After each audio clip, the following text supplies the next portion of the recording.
Muniz Jahangir साहिबा को chairperson HRCP की बीवाईसी के कैंप में सॉलिडारिटी के लिए तशरीफ़ लाई हैं। मुनीज़ साहिबा बताइएगा, इससे पहले भी हमने आपको कैंप में देखा, काफ़ी मुश्किल थी, टेंट तक नहीं लगाने दे रहे थे। आज भी ये लोग प्रेस क्लब के सामने नहीं है बल्कि F6 में रोड पर सरापा एहतजाज है और बड़ी मुश्किल इनके लिए सूरत हाल है। आप फरमाइएगा, एचआरसीपी हमेशा जो कमज़ोर बेबस है उनकी आवाज़ उठाता रहा, आपकी पूरी हिस्ट्री है एचआरसीपी की। बताइएगा, आज जो आप यहाँ आई हैं, आप इनकी मुश्किलात के लिए क्या एचआरसीपी मज़ीद इनकी आवाज़ बनेगा?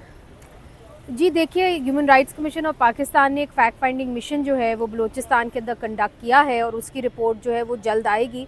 मगर मैं ये कहना चाहती हूँ कि देखिए, हमने बड़े सख्त दौर देखे हैं, जनरल मुशर्रफ का दौर भी देखा है।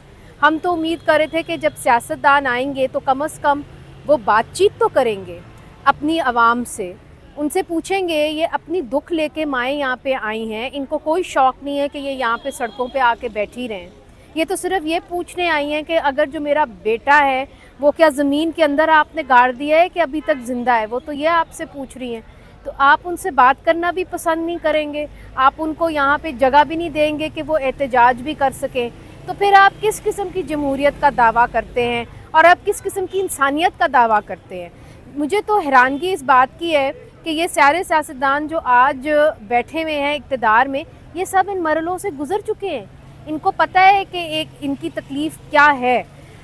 जो बलोचों के साथ हुआ है इस मुल्क में, वो और शायद किसी और, मैं कहती हूँ किसी और सूबे के साथ नहीं हुआ है। और अभी जो लोग एक ख्वाब देख रहे हैं माइंस एंड मिनरल्स का, तो इन्वेस्टमेंट तो तभी कामयाब होती है। अब तो आपको इकोनॉमिस्ट भी ये बता रहे हैं, इन्वेस्टमेंट तो तभी कामयाब होती है जब वहाँ के मकामी लोग आपके साथ हों। जब मकामी लोगों का आपने ये हाल किया है कि आप उनके बच्चों को उठा के ले जाते हैं, कई कई साल वो बेचारी माएँ, बहनें, बीवियाँ अपने छोटे छोटे कमसिन बच्चों को लेके दर बदर की ठोकरें खाती हैं और आप उनसे बात करना भी पसंद नहीं करते। तो फिर आप किस किस्म की एक जालिम रियासत है। बड़ा मुझे अफसोस है कि इस्लामाबाद के शहर में इतने बेहिस हो गए हैं हमारे हुक्मरान से, इनसे बात करना भी नहीं पसंद करते।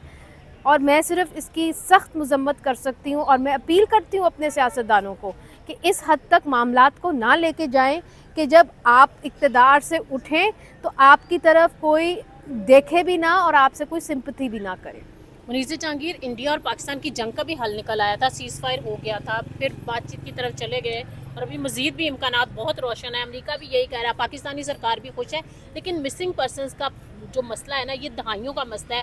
हुकूमतें आती हैं, बदल जाती हैं, इवन बलूचिस्तान में भी और वफाकी सतह पर भी इस मसले का कोई हल क्यों नहीं निकलता? देखिए जी, हल इसलिए नहीं निकलता क्योंकि ये हल निकालना नहीं चाहते। वहाँ की आवाम के अंदर तो ये इंटरेस्टेड नहीं है, मगर वहाँ की मादनियात के अंदर ये बहुत ज़्यादा इंटरेस्टेड हैं। तो देखिए, ऐसे हो नहीं सकता। आपको वहाँ पे यकीनी जमहूरियत लानी पड़ेगी, आपको वहाँ पे इलेक्शंस करने पड़ेंगे और लोगों को अपने रिप्रेजेंटेटिव्स को चूज़ करने का हक़ देना होगा। और फिर वहाँ पे आपको सही मायने के अंदर एक डेमोक्रेटिक प्रोसेस के ज़रिए मामलात को देखना होगा, रिकन्सिलिएशन करनी होगी। वहाँ पे अपनी जो इन्फोर्स डिसअपीयरेंस की कमेटी है उसको फ़ाल करना होगा, ना सिर्फ वफाक में बल्कि सूबे में भी। मुनीज़ जहांगीर, एक आखिरी सवाल आपसे, लोग नाखुश हों, सरकार खुश हो, माइंस एंड मिनरल्स का भी आपने हवाला दे दिया और खैबर पख्तूनख्वा हो चाहे बलूचिस्तान हो, अवाम कहती है हम महरूम हैं, हमें वो आसाइशें या सहूलियात नहीं मिलती जिससे फ़ायदा उठाकर वफाक अमीर होता है। क्या कहेंगे, ये जो गैप है गवर्नेंस का, ये कैसे दूर होगा? ये गवर्नेंस का गैप तो तभी दूर होगा जब यहाँ पे यकीनी तौर पे इलेक्शंस हो, डेमोक्रेसी हो।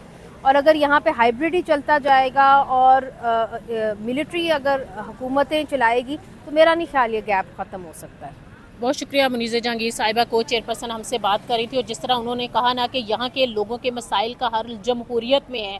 जब अवाम के मसाइल का हल अवाम के दिए हुए नुमाइंदे जो हैं वही निकालेंगे तो ही निकल पाएगा।